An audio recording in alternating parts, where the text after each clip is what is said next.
Beats of spiritual stories की सभी videos को देखने के लिए सब्सक्राइब करें और बेल आइकन पर प्रेस करें।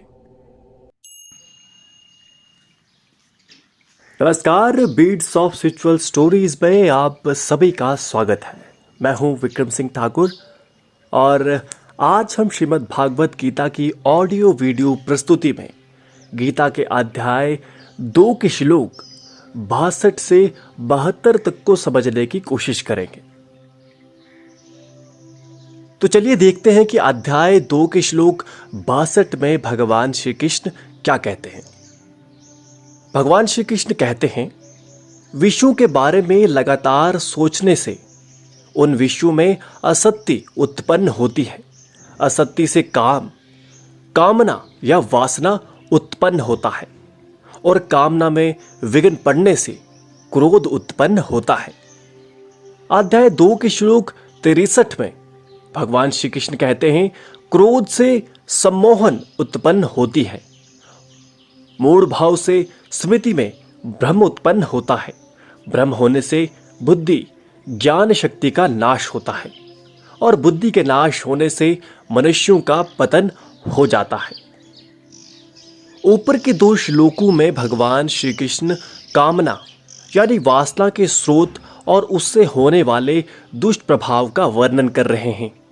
भगवान ने कहा, किसी वजह से जब मनुष्य वासनापूर्ण वस्तुओं के संपर्क में आता है तो उसके बारे में बार बार सोचता है, जिससे उसके मन में उस वस्तु के प्रति असत्य होती है। असत्य होने से मनुष्य उस वस्तु को अपनी इंद्रिय सुख के लिए हासिल करना चाहता है और अगर वे वस्तु हासिल नहीं कर पाता तो उसे क्रोध आता है। क्रोध से मनुष्य के मन में अवास्तविक धारणाएं उत्पन्न होती है जो मन में सम्मोहन की स्थिति पैदा कराती है, जिससे कालांतर में भ्रम उत्पन्न होता है। भ्रम से मनुष्य की बुद्धि पर असर होता है। मनुष्य की बुद्धि उसे दूसरे जीवों से उत्तम बनाता है। अगर बुद्धि ही भ्रष्ट हो जाए तो मनुष्य का पतन निश्चित ही हो जाता है। अब अध्याय 2 के श्लोक 64 में भगवान श्री कृष्ण कहते हैं, जो अपनी आत्मा अपने अंतकरण की शरण में आ जाता है वे परमात्मा की कृपा प्राप्त करता है और इस प्रकार राग द्वेष से मुक्त होता है और अपने इंद्रियों और भौतिक विषयों पर आसानी से नियंत्रण स्थापित करता है। श्लोक 60 में भगवान ने अर्जुन को बताया कि किस प्रकार इंद्रियों का प्रवाह इतना प्रबल होता है कि आत्म संयम में प्रयासरत मनुष्य के मन को विचलित कर देता है। इंद्रियों पर नियंत्रण स्थापित करने के लिए मनुष्य को बुद्धि योग का आश्रय लेना चाहिए। जब मनुष्य अपने मन को ईश्वर में स्थापित करता है तब ईश्वर की कृपा उसे प्राप्त होती है। इससे वह सिर्फ अपनी आत्मा के अधीन होता है और इस प्रकार भौतिक संसार से उसका मोह भंग हो जाता है और वे इंद्रियों के नियंत्रण से मुक्त हो जाता है और पूर्ण रूप से आत्म संयम प्राप्त कर लेता है।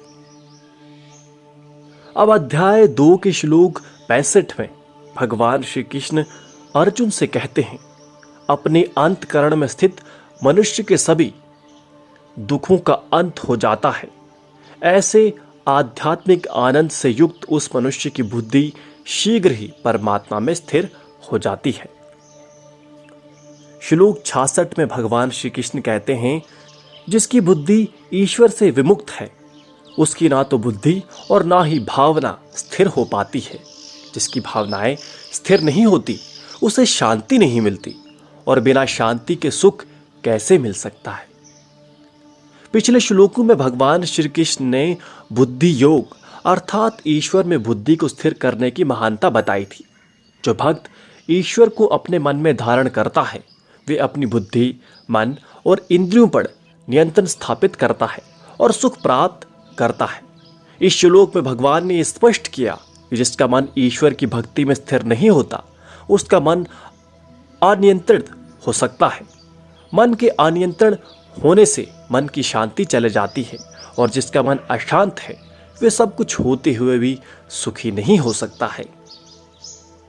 अध्याय 2 के श्लोक 67 में भगवान श्री कृष्ण कहते हैं, जैसे वायु जल में चलने वाली नाव को भ्रमित कर देता है, उसी प्रकार इंद्रियों में लिप्त मस्तिष्क मनुष्य की बुद्धि को भ्रमित कर देता है। इससे पहले कि श्लोक में भगवान श्री कृष्ण ने बुद्धि योग के महत्व बताया था। जिस मनुष्य की बुद्धि स्थिर होती है वे शांति और सुख प्राप्त करता है।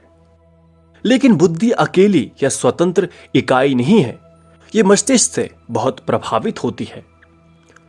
जिस मनुष्य का मन इंद्रियों में लगा होता है उसकी बुद्धि स्थिर नहीं होती, बल्कि इंद्रियों की लालसा पूरी करने में खर्च होती है। इसलिए बुद्धि को स्थिर करने के लिए मन को इंद्रियों से दूर हटाने का प्रयास करना चाहिए।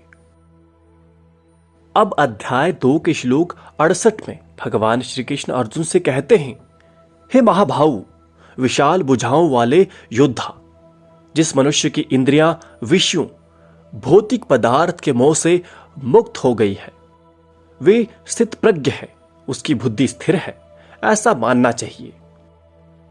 अध्याय 2 के श्लोक 69 में भगवान श्री कृष्ण कहते हैं, जो एक सांसारिक जीवों के लिए रात्रि है वे एक संयमी योगी के लिए जागृति का समय है, और जो एक सांसारिक जीवों के लिए दिन है वे मुनि के लिए रात्रि के समान है। इस श्लोक में भगवान श्री कृष्ण ने एक और अद्भुत रहस्य का वर्णन किया है। इस श्लोक को पहली बार सुनकर समझ पाना थोड़ा कठिन है। कुछ लोगों ने जिन्होंने कबीर की उल्टी वाणी पढ़ी होगी, जैसे बरसे कंबल भीगे पानी, उन्हें इस तरह के वाक्य मिले होंगे। ये वास्तव में सांसारिक और आध्यात्मिक जगत की सत्य का अंतर है। भगवान ने इस श्लोक में सांसारिक और मुनि के व्यवहार में अंतर स्पष्ट किया है। एक सांसारिक व्यक्ति के लिए दिन या जागने का समय वे है जिसमें वे सांसारिक इच्छाओं की पूर्ति के लिए सांसारिक बंधनों में व्यस्त होता है। उसके विपरीत रात्रि वह है जब वे सांसारिक कार्यों से मुक्त होता है। लेकिन मुनि के लिए दिन और रात्रि की परिभाषा अलग है।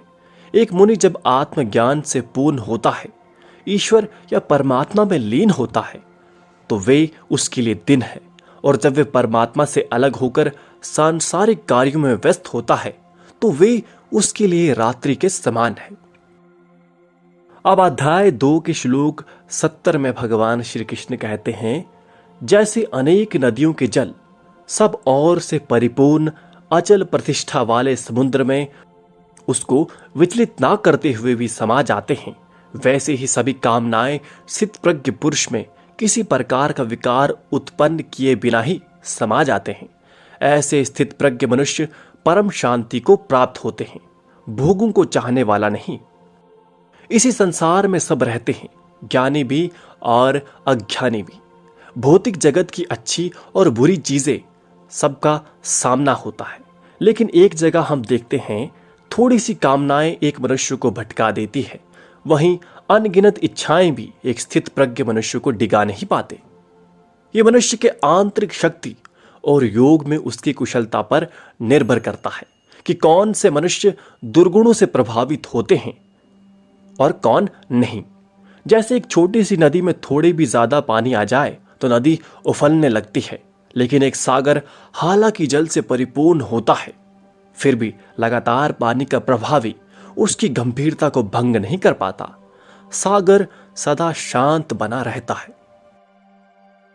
अध्याय 2 के श्लोक 71 में भगवान श्री कृष्ण कहते हैं, सभी भौतिक कामनाओं को त्याग कर जो मनुष्य इच्छा रहित, मोह रहित और अहंकार रहित जीवन व्यतीत करता है, वह निश्चित ही शांति को प्राप्त करता है।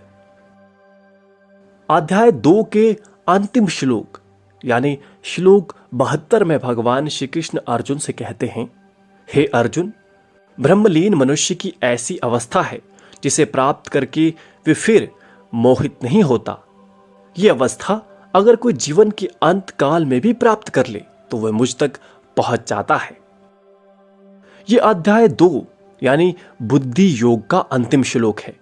भगवान ने उस अवस्था का वर्णन किया जब मनुष्य भगवान श्री कृष्ण की भक्ति में लीन हो जाता है।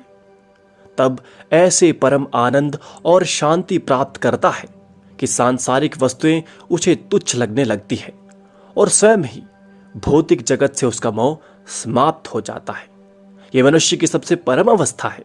ऐसे मनुष्य इस जीवन को परम शांति और आनंद से जीते हैं और इस जीवन के बाद निश्चय ही मोक्ष प्राप्त करते हैं। कृपा सिंधु ने मनुष्य के ऊपर कृपा करते हुए यह भी स्पष्ट किया कि अगर कोई मनुष्य ये अवस्था अंतिम समय में भी प्राप्त कर लेता है, अर्थात वे अपने अंतिम समय में ईश्वर के प्रति समर्पित हो जाए, तो वे निश्चय ही भगवान श्री कृष्ण तक पहुंच जाता है। तो ये था अध्याय 2 का श्लोक 62 से 72 और इसी के साथ श्रीमद् भागवत गीता का दूसरा अध्याय समाप्त होता है। जल्द ही मिलेंगे अध्याय 3 के श्लोकों की वीडियो में। तो जुड़े रहिए हमारे चैनल से। चैनल को सब्सक्राइब नहीं किया है तो जल्दी से कर दीजिए, जिससे आपको हमारी आगे आने वाली वीडियोस की नोटिफिकेशन सबसे पहले मिल सके। धन्यवाद। जय श्री कृष्ण।